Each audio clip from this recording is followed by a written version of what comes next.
I'm India Brown, And I'm Sidney Wilson. and we are two Southern gals making it in the big city world where we both work on a Broadway show. And this is our podcast, Social Cues, a show where we put away our show scripts and stage blocking. And have real conversations about how it feels being professional performers in a lucrative industry. One topic at a time.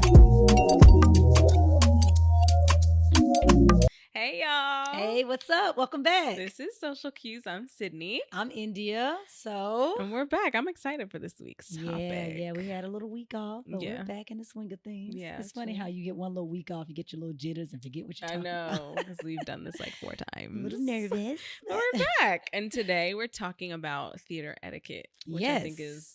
But before, how you doing? What you up to? I'm good. I'm chilling. It's summer. Come Just on. experiencing the city. So, living it up. resting. Like, yeah. I love it. Yeah, Honey, you? yes. Girl, I done got my little braids. You know it's summertime. Her? Look, I think I'm cute. I We both got know. our little Daisy Dukes. I know. So, look, you know, it's hot outside. Yeah, Oh it's- my God. Yeah, it's sweltering now. Like in June, Yes. people were like, "Oh my gosh, it's still not summer." Now it just like Yeah. smacks you in the face. The light switch said on. Yeah. It's summer officially. Yeah. Speaking of Daisy Dukes, okay, so do y'all say that where y'all Yeah, from? Daisy yeah. Dukes. Okay, what are some other words you use for like short shorts? I feel like Daisy Duke is the Like the main big one. ones? Like that's the main We one. say like coochie cutters. Yeah, I was gonna say that. But I feel like that one's so like just it's just like okay. yeah. It's Let's, a little far, but let's Daisy just keep it Dukes- cute with yeah. the Daisy Dukes. Right. But yeah, I coochie think cutters my too. favorite one, my favorite term that people are using now are the hoochie daddy shorts. Yes, for men, the 5-inch inseam. You'd be like, Yes, hoochie daddies. Come on, hoochie daddy shorts. So yes, we wearing our hoochie mama shorts, our Yeah. Daisy Dukes, because it's Yeah. hot outside. Yeah, it's But yeah, chilling, you know, business as usual, work, Mhm. play here and there. How are Mhm. your holiday? It was good. Yeah, it was 4th of July. Yeah. Hung out with Malcolm and we saw some fireworks and went and got some food. Like we Okay. kept it chill. I was really excited for a cookout actually, and they had just cooked out for somebody's birthday. Oh, okay. And so I got over there and I was like, all right, what y'all grilling? He was like, we don't have a grill. We're not doing nothing. I was like, well, my mouth is fixed on a hot dog and a burger. So we went to some grill place and like grabbed some hot dogs and like burgers and stuff. And I had a Yeah. root beer float, which I had never had. Who Like an has official, a root beer? it was an float? old school hot. It was called Hot Grill. It was like a kind of an Oh, old that's school kind of cute. place. So I was like, they have root beer floats, and I've never had like a real one. So I was like, let me get one, and it was good. Yeah, so I had a it good was holiday. good. I got my I fix. try one. Yeah, Come on, it's so good. that the root beer float was That was- that was the yeah. Americana for you. Yeah, that set my day off. I hear that, child. So, yeah. I had family in town. Yeah, It was kind of like a revolving door. Like one set of family members came in, they came out, and another set came right behind them. So Mhm. that was really special. We actually did grill out, so I had my little American moment. Yeah. We had our hot dogs, hamburgers, and stuff. Yeah, my daddy threw down on that grill, honey. I know. had gifted it to my husband for Father's Day, so it was brand spanking new. Oh dang! I did So not know yeah, that. we fired it up and had our little hot dogs, Oh, and it's yeah. funny.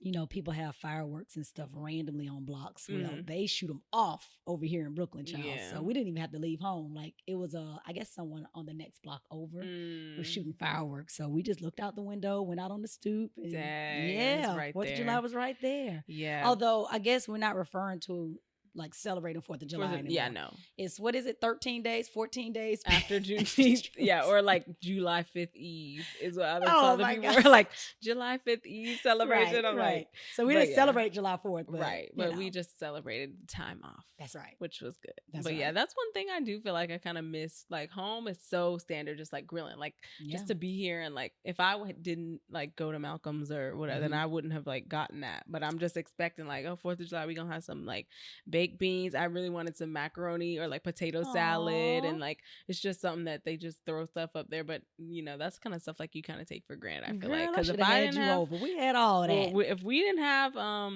if you don't live in like somewhere like this open and stuff, like you just don't, I don't have a grill like near my apartment. Right. I had to That make is the it difference. work. That's the one thing that you miss because you have the yard, so you can have the Mhm. big grill. But most people here live in apartments have to have like a little small terrace, and you have to have like a Right. little bitty grill or no grill at all. So, Right. Yeah, But I'm yeah, grateful but for I- Brooklyn, child. Yeah. I ended up still enjoying my day. So That's great. yeah, it was good. All right, what's with the topic today?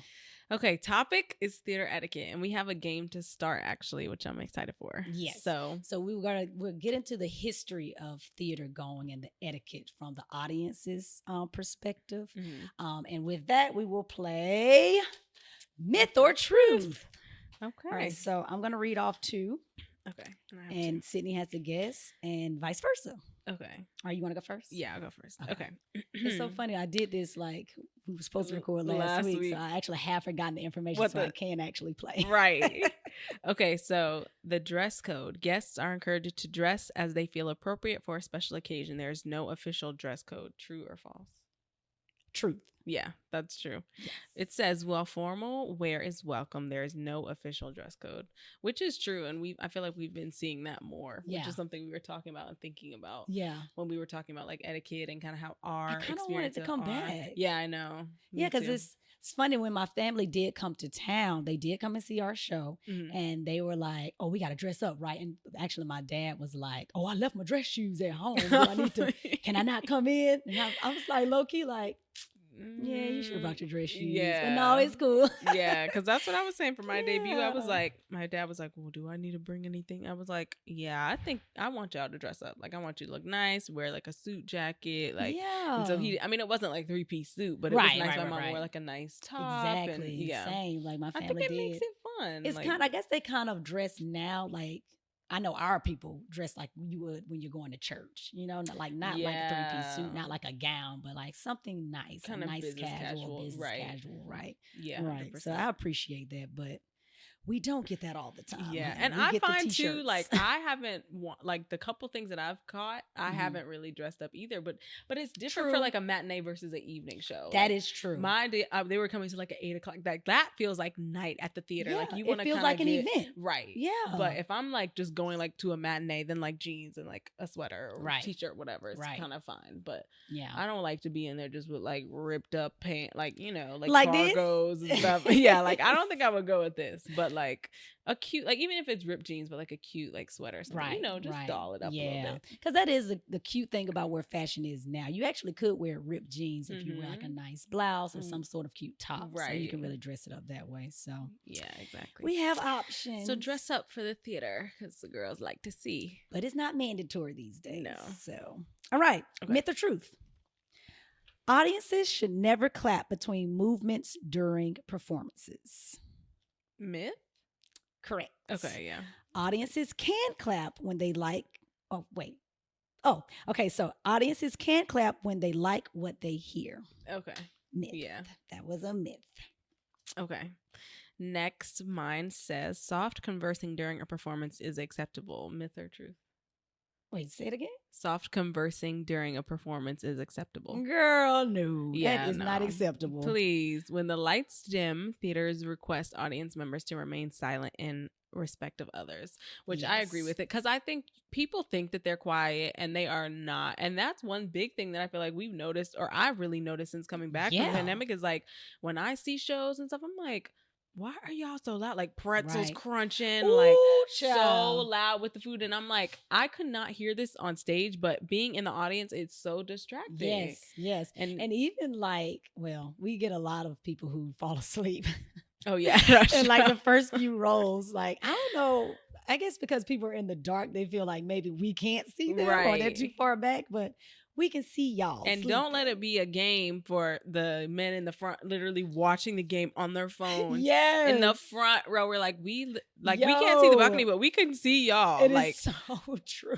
Like literally watching the game. It's so true. So yeah, guys, wait for a loud moment to open up your popcorn. Maybe don't fall asleep. But I get it though. Yeah. What I do, I have some compassion and I give a little bit of grace to out of towners from like other countries. Yeah, especially if I feel like they're from like maybe like Europe or like Asia, like I would actually be able to know. But if I can try to predict, and I see someone sleeping, I'm like, okay, well they came from really far and the time zone is different, so try to give a little grace, but try not to. Yeah, try not to do that, please. All right. Theaters request audience to take bathroom breaks before a show or during intermission. Truth or myth? Truth, I think. truth. Yeah. So yes, try to get to the bathroom before the show starts or during intermission. Or if you do find yourself like having to step out, you would just have to sit out and wait for, I think, what, the next scene or like maybe 2 scenes. Yeah. Yeah. So, or I think too, they'll have you kind of like, it's kind of like church, like not in the middle of like a prayer or like in the middle of a song, you know, you try not to leave and stuff, but maybe in the interim between that or while the applause is going on, you kind of duck out. Right. But I've had some people like at one of the quietest moments, like when I'm on the ground, like, and I just see them like walking up the aisle. I'm like, really? Like this is the middle of the song. Way to break my concentration. Right. So I'd be like, okay, just stay in it. But you never know what's going on in our minds. But there's so many things. Like, so you got this from a website. What was this one? So this is from the Smith Performing Arts Center. They have the website. This is a theater down in Las Vegas. Okay. So, you know, like I was saying off camera, honey, I've learned one big thing from college, honey. Cite your sources. Always. So that is from the Smith Center's website. Okay. I want to say the smithcenter.org. Like I can't look it up, but we'll put it down below so you can source so all the information that we just shared with you. It came directly from that website. So and so to add a little bit more context or from a historical perspective with theater etiquette and like theater going. Mm-hmm. Okay, so first of all, we are talking about 2,500 long history of Western theater, which didn't actually realize that. So 2,500 years old we are, honey. Yeah. And so, even probably probably back before they could even record this stuff. People have been, of course, telling stories and all that type of like stuff. Ancient Greece, it goes way, way back. Mm-hmm. So we thought that we had like rules and regulations during the COVID era, like, you know, with the mask wearing, and obviously now even today without, you know, we are still in a pandemic, but with it being more relaxed, you still can't, you know, operate on your phone and like you have to turn your ringers off and all that stuff. We thought we had rules and regulations then. Girl, we needed them apparently. Yeah.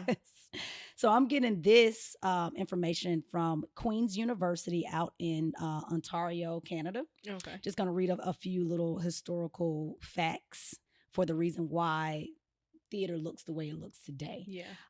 So it used to be a time when the audience would find the playwrights. For example, in ancient Greek theater, the audiences in the theater of ancient Greece were active and vocal participants in the many dramatic festivals. They were angry and they would shut down the performance. And even to the point, like if the content was too dramatic and it made someone cry, they actually fined the playwright for making them cry. So what? They would spit, they would throw food, they would be very boisterous and like aggressive towards the performers, because at this time it just was like just a flat stage and a roundabout sort of seating. It wasn't even like going up. Right, mezzanine. There was no mezzanine situation. It was mostly just orchestra seating. So it was very in your face, and there was no dark versus light on the stage, dark in the audience. Like everything was highly lit, so it just gave everyone, I guess, a sense of closeness that made them feel compelled to tell them how they really felt. Right, because it's like when the lights come down, that's kind of your signal to be like, okay, we quiet down. Right. This is what's illuminated. Right. But so then there was just no respect. Yeah, it was like, we all in the same boat. So let me just talk to you. Like, right. Like, let me touch you and tell you that no, I don't like this. Oh my gosh. That's mind blowing. Can you imagine that today? Like, no. Girl, I wish somebody would. Talking to me during the thing. Like this like fourth of all. But I do remember, and I remember learning too that when they did end up having levels, like now you think of front row is the most expensive and that's the most, you know, like sought after seats in the orchestra. But before, because the more common folk would be on the baseline, the mezzanine was actually reserved for like higher status and elites and stuff, because that was more expensive because you were far removed from like how crazy the it was shenanigans on the bottom. Like, the unruliness on the bottom. And it put me in the mezzanine because I can't with these hooligans. In their gowns and stuff. So eventually they kind of created these theater police to kind of just bring a little bit more regulations to these audience members, controlling, you know, what goes on in the theater. Mm. Another thing that used to happen pretty regularly was pickpocketing. So Oh, wow. Renaissance England was renowned for its boisterous audiences, just as I mentioned before, and they were in a public outdoor theater. So there used to actually be a lot of urinating, romantic engagements, sleeping, eating and drinking. Like, I mean, we're not talking popcorn. We're talking like ham, turkey leg, turkey leg, Thanksgiving dinner right there. You watch the theater. So it all took place, actually, funny enough, during the Shakespearean era. So when Shakespeare plays were going on. So many of these theaters avoided regulations from authorities by being located outside of the city. And so obviously what comes with less regulations, it opens it up to more crime and, you know, unruly things happening. So this is when pickpocketing happened a lot. They used to be located around like pubs and stuff, so people would be more drunk, and you know that with alcoholism comes a lot of unruly behaviors. So a lot of pickpocketing, and you know, it kind of just evolved. Again, they got the theater police involved, so they kind of cracked down on that. So they also used to have the cancellation of the cheap seats. So in the mid 18th century, a well-renowned theater manager at the name of David Garrick, he was determined to kind of reform all of this unruly behavior and give a little bit more respect to the performance. So what he did was he actually he built theaters and he renovated theaters in a way in which, it's to your point, it moved the audience away from stage, because at this point, the audience members were able to just literally sit on the stage with the actor. And you know, like I just can't even imagine trying to put on a performance and you got people talking at you, spitting at you, doing it, having Thanksgiving dinner, sitting right here. Like, what? Like, what in the distraction? Yeah. I don't even see how they were able to continue to perform. No. So yes, this guy, David Garrick, was determined to kind of, you know, turn this around. So he built theaters and renovated them where it moved the audience off the stage and like upwards. Right. This is where you introduce the mezzanine and the, you know, orchestra up to the mezzanine. So I guess at this point, entrances were kind of all up in arms too. Like, you can kind of come in wherever you wanted. He limited people coming in through the actors' dressing room. So he actually created true entrances. Wow. To the theaters. So yeah, he kind of reformed what we know as theater today. Like, he kind of created that where everyone comes in one particular entrance and they leave out in the same. We have our separate space to get dressed. We have them sitting away from us. It also, and I'm not sure if we're going to credit this to him, but they also eventually introduced the dimming of the lights down in the audience, so that it gives you this sense of, okay, the lights are going down, let me calm down. So it gives like a calming effect. Okay. And he put the light, or someone, sorry, I don't want to say it's the Garrett guy. I didn't do enough information to understand if it was from him or not. But they pulled the lights up on the stage, gave it more attention, so that it gave everyone this feel like, okay, we need to set our focus here. Right. And with the lights being down, we need to relax so that we can pay attention here. So deep. It kind of, it evolved to what we know now. Right.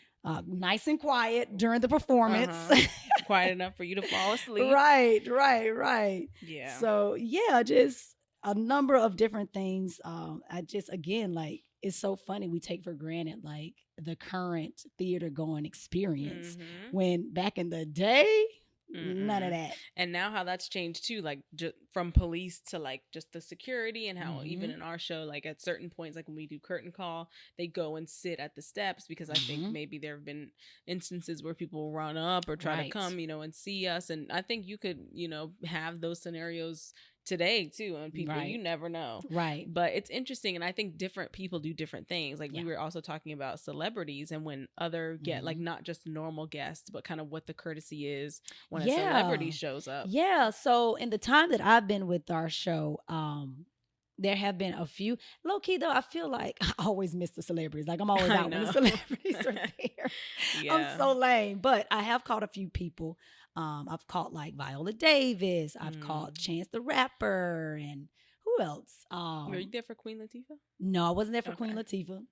I was there for Kim Kardashian, wow. the West Kids. So yeah, and I think actually I was there with Blue Ivy came, not Beyonce, but Blue Ivy came. So yes, a lot of celebrities do come in and out, pretty periodically, not too frequently, but when they do, when I first started, and I don't know if this is an actual thing or not, but I have noticed like backstage there are certain like wood boards with different celebrities' signatures on them.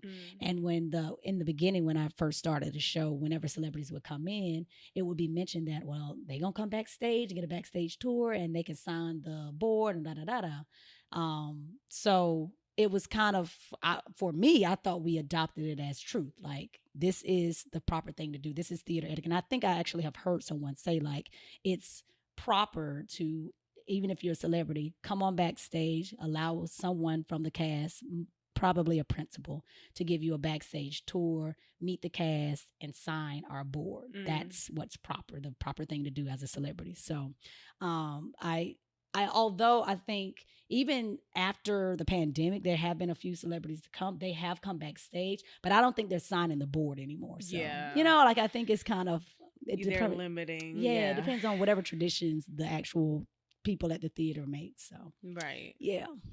But it's interesting, it's cool that, because I've seen that too and seen the different people who signed it, and it's cool to know. And I think other people do. I'm not sure about the signing thing, but I know other people, like for a show like MJ, like I'm always seeing a lot of celebrities go to that show. And it's really cool because I think just as much as like we love their art, like they really enjoy ours, and especially like bringing kids and stuff like that. They're so sweet, so respectful, and it's so interesting. They almost have like this shy humbleness to them. Like you really get to see them in like true human form. Like, so I love seeing like they're looking at us like we're the stars. We're like, girl, do you know who you are? Yeah, forget us. Like when I remember the last big one, I think was Chance, and I remember like we couldn't take any pictures with him, but I remember like being like, I'm Sidney, place her, and he was like, Robbie, oh my, and I was like, don't say that, because I've been listening to you like since high school. So it's just so cool to meet them, and like because you don't really get those opportunities, right? So, my favorite is when they're like,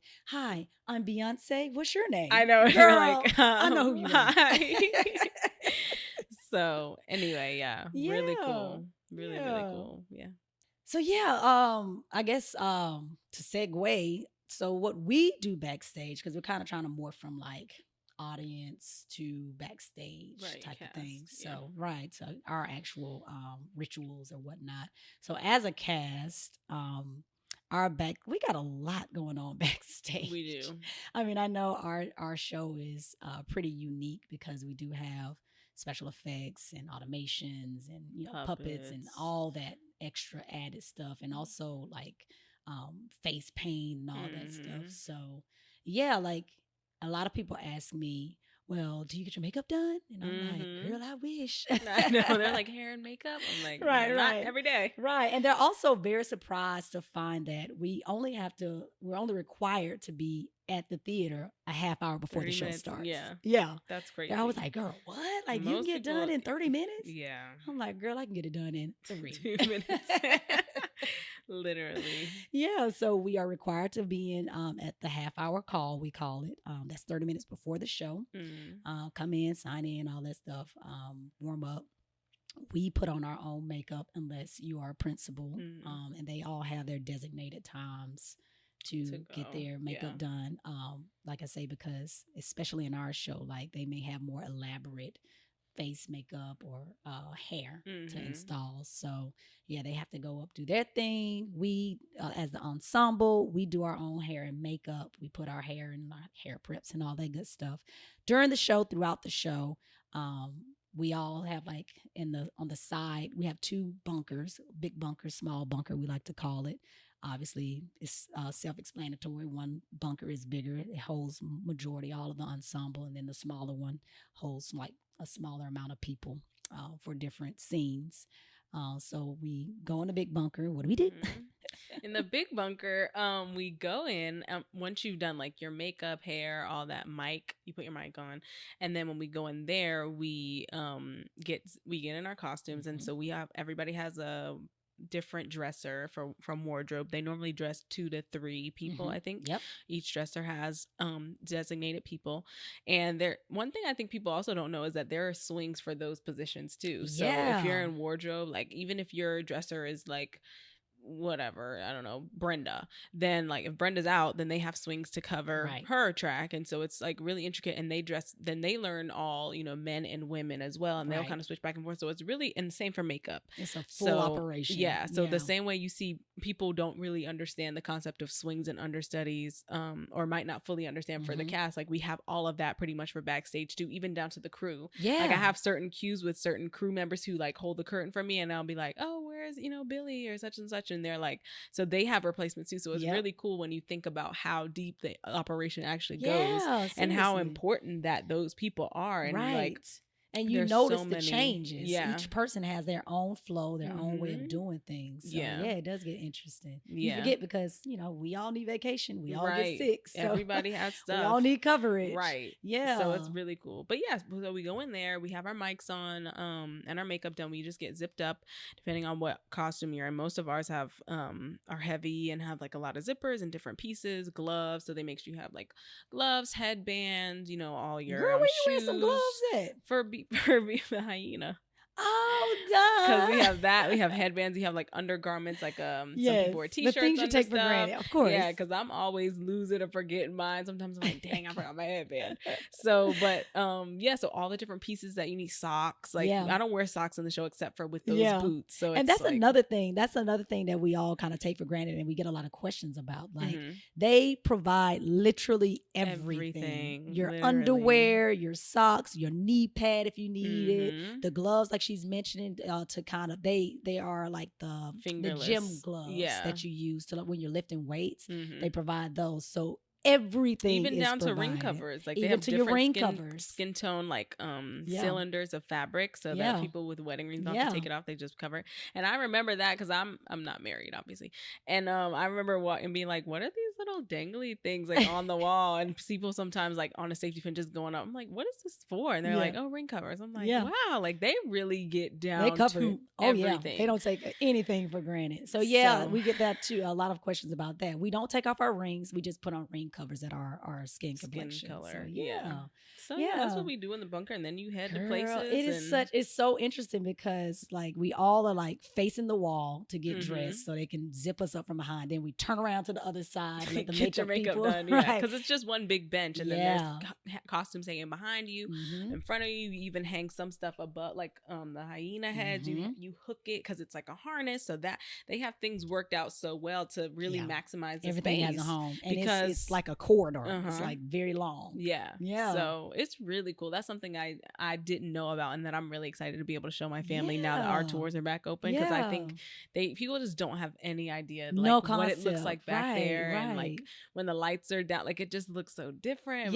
So like that's really the magic of theater. Yeah, absolutely. So it's so cool. So that's where the magic happens, honey. All the operations in the back. Yeah. So what exactly do you do? Like, do you have like a certain ritual or when I feel like what I do, I always try to get to the theater like mostly by hour, because I cannot get ready and do everything I need to do, because my day changes. Like sometimes my hair is out, so I need to actually do hair prep. Sometimes if it's in twist, it takes me less time. Sidney got a hair full of hair. Oh my gosh, yeah, you haven't seen it yet, but I'm taking these braids out soon, so I'm gonna have to deal with that. But it's beautiful. So I normally come in. Thank you. I come in and we sign in. We have a call board, so when you come in, that's how you're accounted for, to make sure that you're in the building and they know who's who in case they need to call or make any changes. So you sign in. I normally just walk straight over to the dressing room, grab my mic once they're set up, and then I normally get a big cup full of ice because I like to eat ice.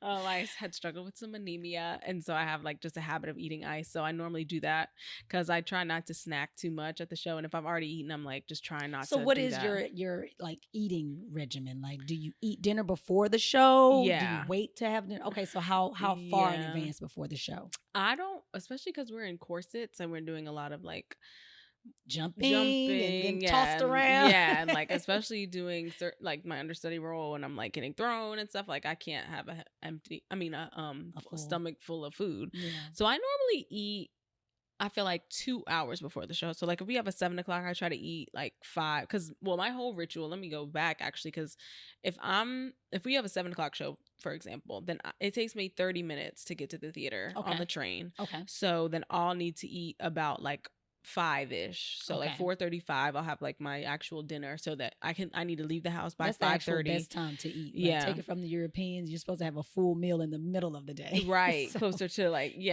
So that's what I do. That's normally when I eat, but I still bring snacks. Like we always have stuff in there, popcorn and like different stuff like candy and stuff like that. We have a full refrigerator. Full of stuff. Yeah. All types of stuff. Yeah. So that's what I normally do. So then it takes me the 30 minutes. So if I leave 5:30, get to theater 6, go and get my mic, get my ice, wash my hands, get cleaned up, and then I kind of set up my station because I have I feel like I have a good, I mean, everybody wears a good amount of makeup, but I feel like my paint, like, because I have like paint and then I have an outline and I have stripes and like different like scar marks, and then I have a stamp that I put on, so it's kind of intricate, and I like makeup, so I really take, like, especially my eyes, and people are like, oh my gosh, your eyes look so good. So like pretty. When I got to the show, people literally will be like, are you getting your makeup done? I'm like, no. Like, I just love it. So, and it it's doesn't consistent, like every day though, Sidney. Yeah, I know. Because I mean, some days I'll be like, oh, I did that, girl. I did looking cute. Then other days it's like, oh no, but it's okay. I ain't got nobody here, so it's right, fine. Right. Sidney is consistently gorgeous with her makeup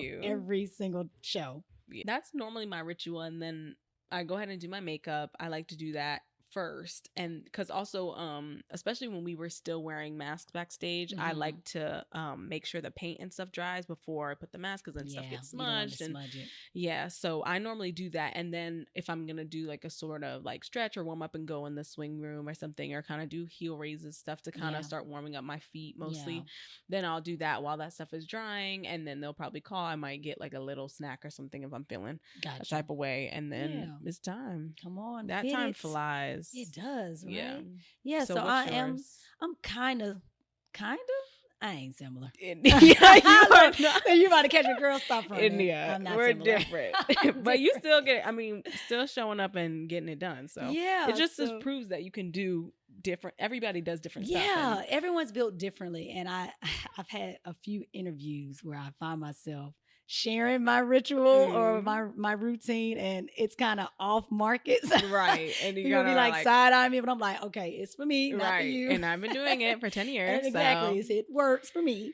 No, so I do aim to try to get to the theater for at least the hour or 45 minutes before the show. Don't always work out that way because I actually drive from Brooklyn into Manhattan. So although I can leave home, give myself like 2.5 hours, I'll still find myself kind of getting caught up in traffic. Maybe like the last 3 blocks before the theater is the worst. Yeah. So anyway, I get in, I sign in, come down to the dressing room. I definitely try to eat something. Unlike your regimen, I actually have to eat something because we burn so many calories. So like I call it fuel. We burn all that fuel in that 2.5 hours. So I need something that's on my system, sitting on me, so that I can have that to burn, because I'm a small, frail girl. Yeah. In frame, not in spirit. So I do find myself getting tired very easily, or just feel kind of depleted if I don't have a full well-rounded meal. So I mean well-rounded, like I have a protein, some sort of green, some sort of maybe even a starch to kind of like, as we call it in the South, hang on to you. Stick to your bones. Stick to your bones. Right. So I will have that dinner. I'll kiki with the girls. Like I mentioned before, I've been doing this show for so long. Someone also asked me, because people always refer to me as like a strong dancer in the sense of, and I don't really want to say this out loud or carelessly, but knock on wood, this little fake me out wood, I haven't been injured in the decade that I've been performing. And people always ask like, oh my God, like I feel like mostly everyone else has at least once or twice had some sort of something happen physically, and you haven't. Like, what's your trick? What's the magic? I don't have a magic. I don't have a trick. But as I explained to another performer who asked me this, I think I kind of look at the body like a rubber band. And I say that meaning like if you stretch yourself too much, like think of a rubber band. If you stretch and pull it constantly, it doesn't get back to its full elasticity. Like it ends up being kind of floppy and weaker, so to speak. So I kind of look at my body. I can't even speak for all bodies, but I look at my body the same way. Like if I am constantly stretching, or if I'm constantly rolling out, if I'm constantly going to PT, if I'm constantly doing the show or rehearsals, I never rest the body, then that's going to be open season for me to feel weakened as well. So like I mentioned before in the past episode, like I really lean into like true balance. So you know, I get a good hearty meal, and I only stretch I give myself about 5 minutes before the show to stretch every day, just to make sure that my blood is flowing, and to make sure, like, you know, everything's working properly, because the first thing I do out of the wings is jump. Yeah. So I definitely do a lot of footwork every single show. Going back to the routine, like I'll eat, I'll do my makeup, I'll put my hair prep. My hair is usually short, so it doesn't take very long, and it doesn't take very long for me to do my makeup either. I don't have the elaborate painting and stuff at the top of the show. I just have like a couple of stripes, and yeah, I keep it pushing from there. So yeah, I do my makeup, I do my hair prep, I go upstairs, I put my mic on, and our mics, I'm not sure. This is actually a question for some of you performers out there. Where are your mics? Because I know our mics are here, and then we have our mic pack attached to our back. But yeah, we hang ours from right here. So I wonder, I'm curious. You guys fill out below, like where are your mics set? Anyway, I set my mic, I go upstairs, and I do like a quick warm up, something, maybe cardio sometimes even, to just make sure, like, okay, I am ready to jump, but I don't overdo it, because I probably even mentioned this before in another episode. I let the show be the workout. Yeah. Because it's hard. You. Like, yeah, I look at that and I think about that, and I'm like, the people who do super extensive, like obviously everybody's body is their own, and they know what they need, but I could just see that. I can see, like, you know, people who, like my track, which is more sedentary, like I can go to the gym probably before and get really warmed up, and my show isn't as intense, like, but like when I've talked to like Malcolm and stuff, and he's like, you know, I'm going to the gym, I'm not doing no cardio, or I'm like gonna walk for like 10 minutes just to kind of get like sweating a little bit, and that's it. Like then you do strengthening or more like stabilizing exercises and stuff, which I feel like a lot of people at our show, like a lot of people at our show aren't like sprinting and running out, because you're just so drained by the end of that. You're about to do a ton of jumping and running. Most people do the exercises that are necessary for the movement in the show. Right. I think that's pretty consistent across the board. Like everyone, they don't overdo a warm up. They do exactly what they need to activate. Like especially with people who have puppies on their arms and their heads, do a lot of head rolls, a lot of things with your upper body. So yeah, and it's then intense. We get to it. I get it. Like I agree. It can be.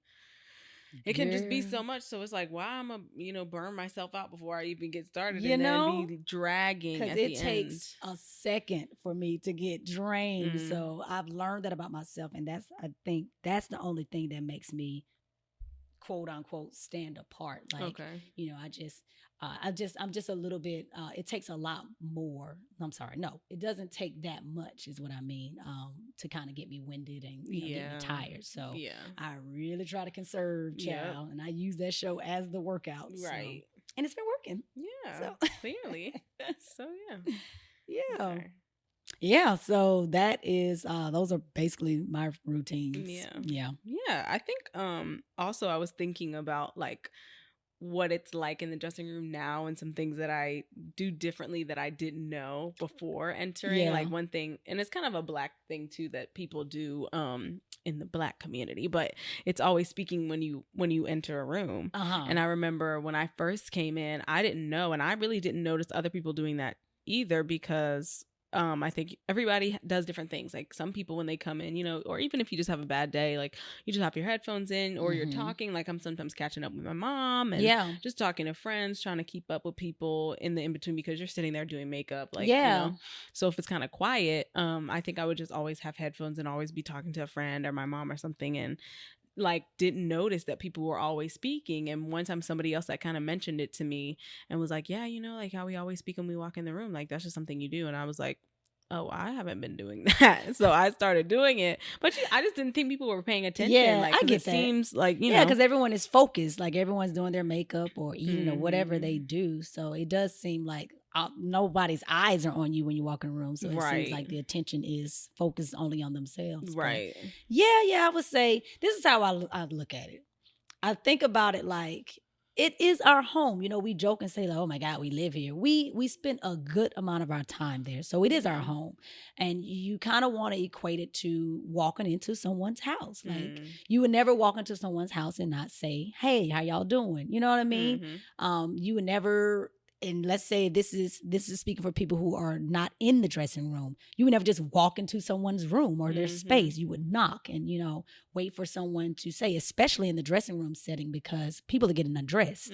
And honey, the theater girls be wide open, honey. We don't conceal or cover nothing. No. So at any given moment, you know, you can catch someone in their private moment. So, you know, like that's how I think about it. Like, how would you act or behave if you entered someone's house, even your own? You would never come home at the end of the day with a roommate, with the spouse, with the boyfriend, girlfriend, and not say anything. You know what I mean? So yeah, that's kind of how I think about it. Yeah. And I don't even know if we would call this etiquette, maybe just a courtesy. Courtesies, yeah. Because I don't think every show doesn't do it, but I think that is something that I'll definitely take with me forward, you know, just speaking, because that changes the space too. Just people, it does. So it makes people grow closer together too, and start talking conversation and stuff like that. Right. But yeah, I'm trying to think other courtesies in our room. I feel like mostly just like respecting space and trying to stay, because our stations can get kind of tight when you have a lot of stuff and everybody, you know, so to kind of keep, we don't have actual lines drawn to divide our spaces, but you kind of have a understanding, like past the mirror is about where your space ends. So you start flooding your stuff all over to somebody else's space. Yeah. And no one's ever going to really say it. Well, somebody in our dressing room might say so, but you know, generally speaking, no one's really going to call you out about kind of having your stuff all spaced out. But yeah, I guess a courtesy would be to kind of keep your stuff confined to your mirror and your chair. So, and even in like the bunker, again, like there are no lines drawn, but you know, elbow room, you know, it's a good enough gauge. Yeah. And even like speaking about emotional space, I think the good thing about our theater, and I'm hopefully speaking for other theaters, we're working with adults. So, you know, we all have senses. We can all understand or kind of gauge where people are. If someone is quiet, obviously that's not a good day for them. So they just want to be more reserved. I think in our theater, I can only specifically speak about our theater, I think that is gathered pretty quickly. So if you see someone who's quiet or who is plugged in and doesn't, you know, engage the room as soon as they walk in, you immediately understand, okay, let's give them some space for the day. And we give it to them, you know, and then when they come back around, it's okay. No time lost. You just pick back up, and it's pretty obvious because we all have pretty big personalities. So when we're having a great day, we're very vocal and, you know, we are engaging. So we immediately know when someone's a little off and we respect that, you know, you just kind of take a step back. Yeah. I think one of the courtesies and it's so this it can be a fine line drawn between what is an actual courtesy / etiquette and what is someone's thing, just tendencies, their tendencies and what they want to see. I think I was hit when I came in with a lot of people's personal tendencies. Like, gosh, just as soon as I said it, I forgot one of them, but like a big thing was the spaces where you would warm up. You know, like people have their specific spaces and people really get married to their routines. I mean, they really adopted like, this is truth. This is Bible, you know? And they really say, they're very vocal about that. So, I got hit with a lot of, oh, that's my spot. Oh, that's my spot. even like there are backstage some makeup stations where you can remove some of the face paint or whatever. Even that, like there are specific spots where people used to go, and probably even still now. And if you go there, God forbid, don't go there. That's my spot. Like you're supposed to know, like it's labeled, so it can get very dicey and a very fine line. You can very easily cross over into someone's personal courtesies, or tendencies versus what is actually courteous, right? Cause, I mean, something like walking in a room saying hello, that's a courtesy, right? But me warming up in your spot, girl, is gonna I ain't see your name on it, right. And you have to know how to kind of stand your ground. And I also think, like we've talked about, how it's a long running show, so there's some really deeply ingrained things that's like, especially coming in new, and it's like, oh, how was I supposed to know that, and how is anybody supposed to know that? There was no welcome kit or committee that said that this is a 20-year-old spot, right? And they just throw people in. So I think you don't really get the chance to. And then when you come in quickly, like not even me, I feel like I came in like at a decent rate, but I think some people have really been thrown in so that you're working full time and doing this really difficult show at the same time as trying to understand the emotional, like carrying all this emotional weight of trying to understand the community that you're stepping into and the legacy. And so it's like trying to learn the spoken rules and the stuff that is written in the equity is already hard enough. Then you're trying to understand all these other unspoken things and these traditions and what should be done and shouldn't be done, and people telling you all these stories, and it's so cool. And but then you're like, you might get hit with a certain type of attitude or something that you are not really sure. And are people, is this person acting away towards me, or is it just me, or is this a normal thing? So it's like entering any other space, I feel like, where workplace or something where you're trying to get acclimated, except ours is so much more heightened because you're on stage and they're, like you said, performers have such big personalities that it's so many different things to deal with. And then there's,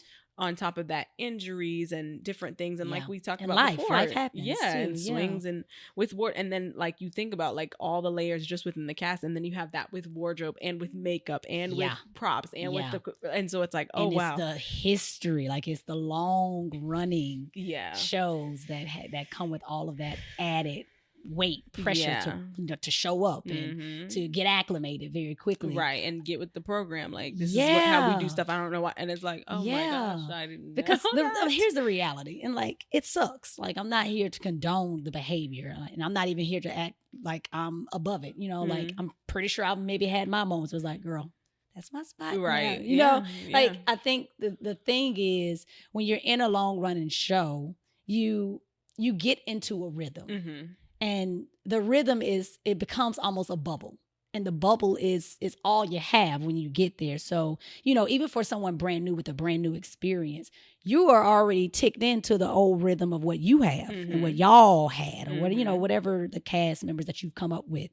So you don't even lend yourself to the new perspective. Right. You just say, this is what it is, so you get in on this. Right. Versus let's collaborate to try to figure out. And granted, now there are some things, obviously, on stage, things need to kind of be set in stone because, we're a part of a machine and the machine works. Yeah. So no one can deny that. Right. But I do feel like, although I feel like a lot of grace should be given backstage, as a long running performer, I do see how very easily, you get caught up in the veteran mindset of, well, we all migrate like this. Oh, well, I know that that's her spot, or you know what I mean? Why don't she know that? Right. You forget people really don't know. There is no welcoming kit. There is no one telling you straight out the gate, this is what this, that, and the third is. So, we all just kind of get wrapped up into our worlds, our perspectives, and we don't see each other. Yeah. So I think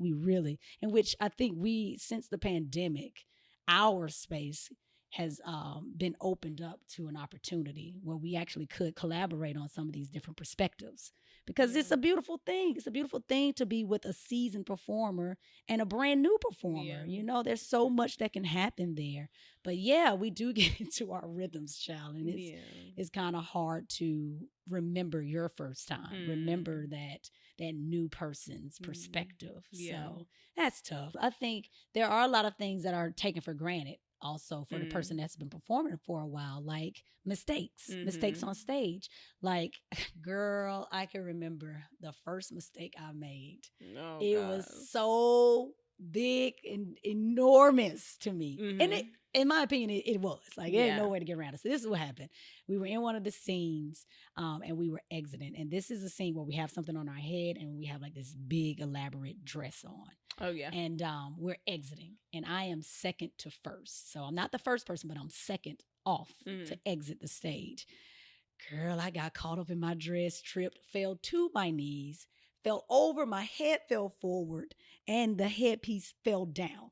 Now, mind you, I got about 7 or 8 other people behind me trying to come off.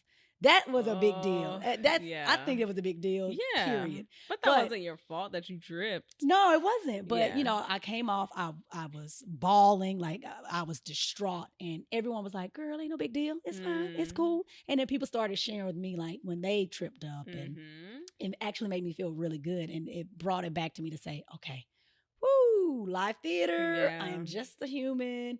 Things happen." So I do think as a new person, because I have witnessed this as of late, like a lot of new performers may have maybe even a more minor mishap than what because I really think low key that was a big deal. Yeah, like, to this day, that actually was a big deal.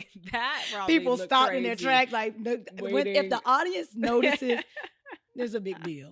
But anyway, so I find now with new performers, they make even lesser mistakes and they're distraught over it. And I've had conversations like, girl, don't sweat the small stuff. Like the beautiful thing about performing 8 times a week, you can get back on the horse and do it again. You can get it right. You know, the next time you have several times to get it right. So don't sweat the small stuff. But we all forget, like, girl, everyone remembers that first time they tripped up on a line or they tripped up on stage. Yes. And it seems ginormous. Yeah. Like a big, like, turn the lights off, bring it down the curtain, child, you ruined the show. Out. Yeah, like I'm done with the show. Like I'm dropping out. Yeah. But you know, you get on the other side, you've been performing for a while. You look at that and it's like, girl, it wasn't that deep. Yeah. Come on now. Come on, let's get on back out here now. I'm trying to think if I've had anything like that.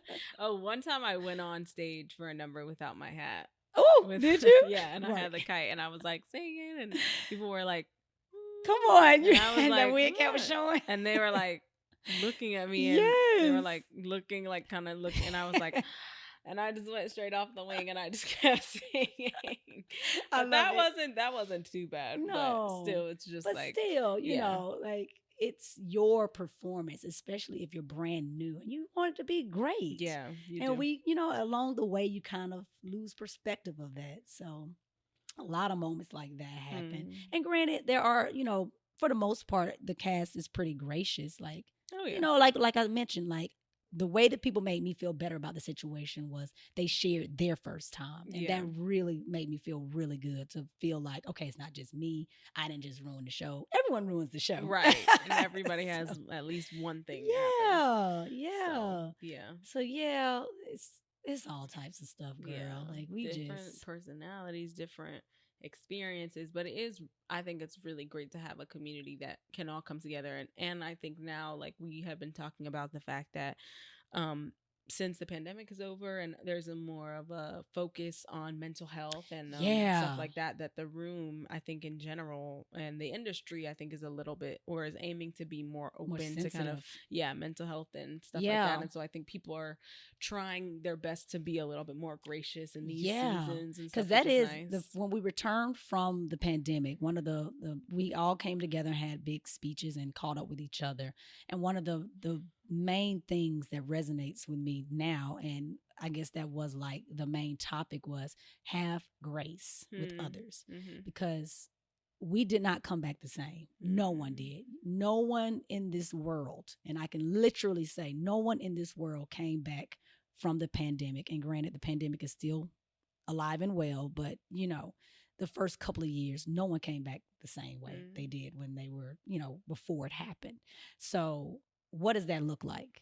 And honestly, I wish, like, if anyone has any suggestions of who we can actually speak to about how do you cope with assist, help, show sensitive. Like I feel like there needs to be some sort of workshop, or maybe we can have a conversation with an expert on how to deal with people who are going through it. Who are going through, mental setbacks or something, because it's very real. Yeah. And even as an individual, how do I maintain, this art, this performance quality if I'm really not feeling my best? Right. Do I just call out, or, are there some tools that I can do, like a warm up to get myself mentally stable or mentally prepared?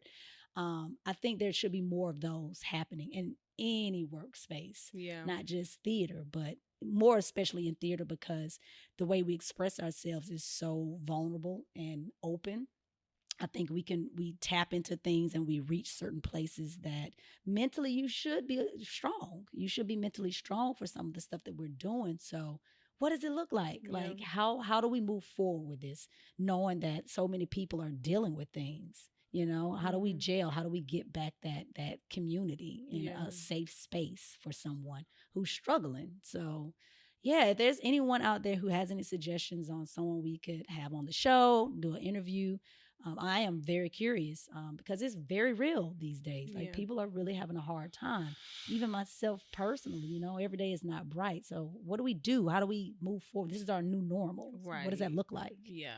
And it does transcend to the stage, like if there are new people and they're trying to gel with, more seasoned performers, or if someone is having a hard time getting acclimated, it does show up on the stage. Like the way we handle each other off stage, certainly. Like if there's no sense of community or kinship built behind the scenes, it shows up on stage. Oh yeah. Yeah. Like there's a true power in ensemble. Like I think people are always like, oh, in the ensemble.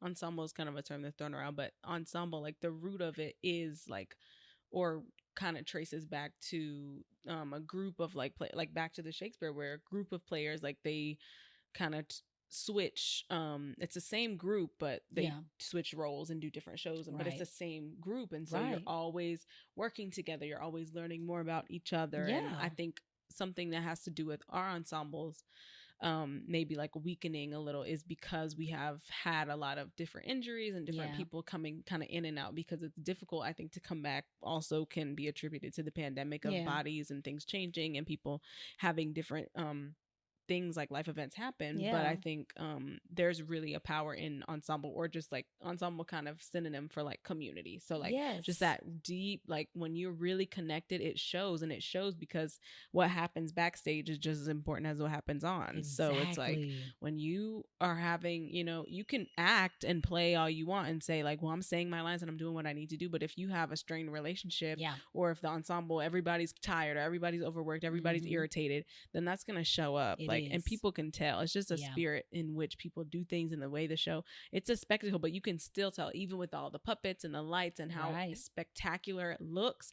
You can see and you can like sense when the that makes the difference between a good show and a great show. Chemistry definitely matters. So, and that's within the ensemble too. So try to lift each other up and stay motivated. And I think it's definitely getting a lot better. And I think it's agree.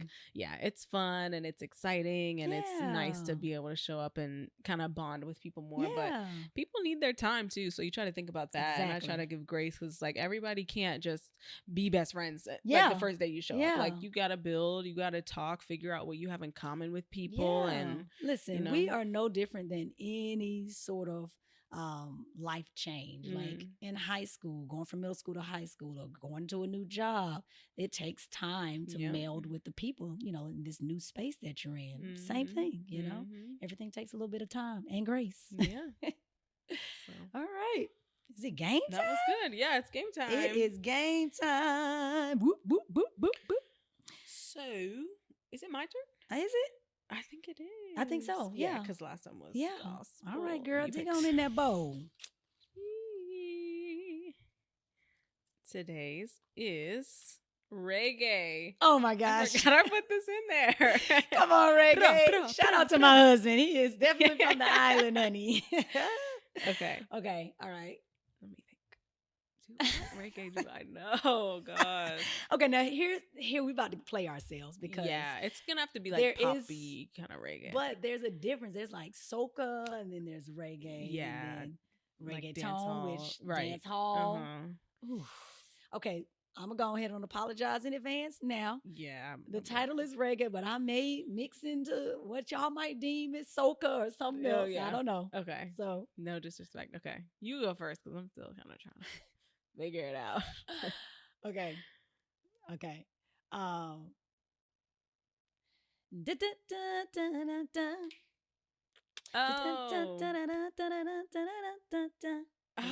God.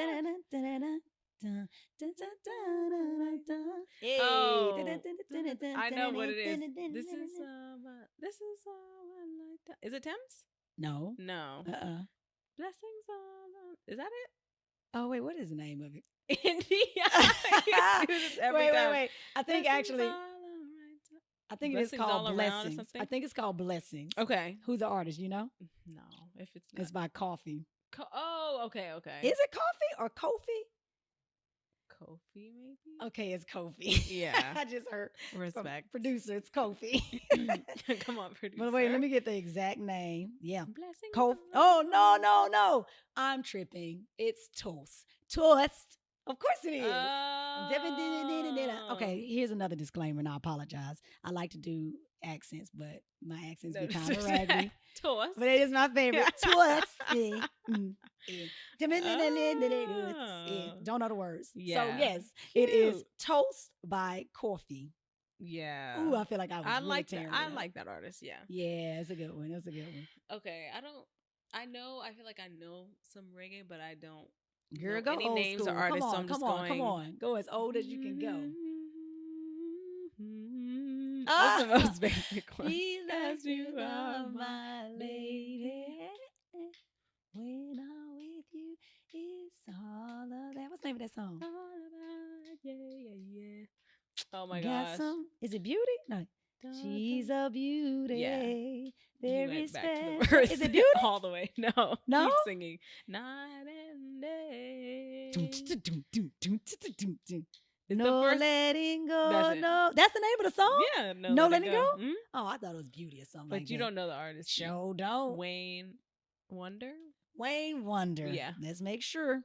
Wayne Wonder. Okay, Wayne Wonder, No Letting Go. Yeah. That's a classic. That's my go-to. Yes. Everybody be like, hey. So put you in a space. Summertime. Yeah, that's definitely the vibe right now. All right now. Reggae. Cute. Ooh, okay, so I survived that one. Y'all don't beat me up. I'm sorry. Yes, I should be much more advanced. But we've had a good range. Disco, gospel, now reggae. I think there's like some stuff in there. Country. Like there's a bunch of stuff in there. So y'all actually write down below if you're watching us on YouTube or even on the podcast platforms. What is it? Are we doing reggae? Were those reggae songs? No, technically. No, I don't think that was soca. Soca's more like festive party, right? Yeah. Tell us the difference. Yeah. Was it reggae? You know, or if you have some educate us, But we're about to be changing the game up a little bit, so stay tuned because I think we're gonna have a little surprise. So gotta take it to the next level. Yeah. All right now, tithes and offerings. Tithes and offerings. All right. Tithes and offerings. Tithes and offerings. You should start today. Okay, let me start. All right. So our tithes and offerings isn't always just, from a book or from a podcast. Like it's just anything that uplifts us or motivates us or any little tidbit that we want to share, for people to educate themselves or whatever, because we don't know everything. And, sometimes we need a little bit of uplift. So this one, I was watching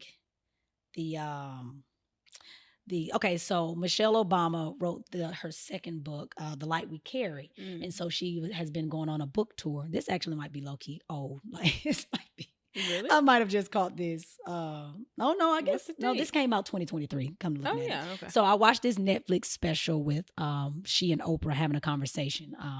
It was The Light We Carry, Michelle Obama and Oprah Winfrey conversation.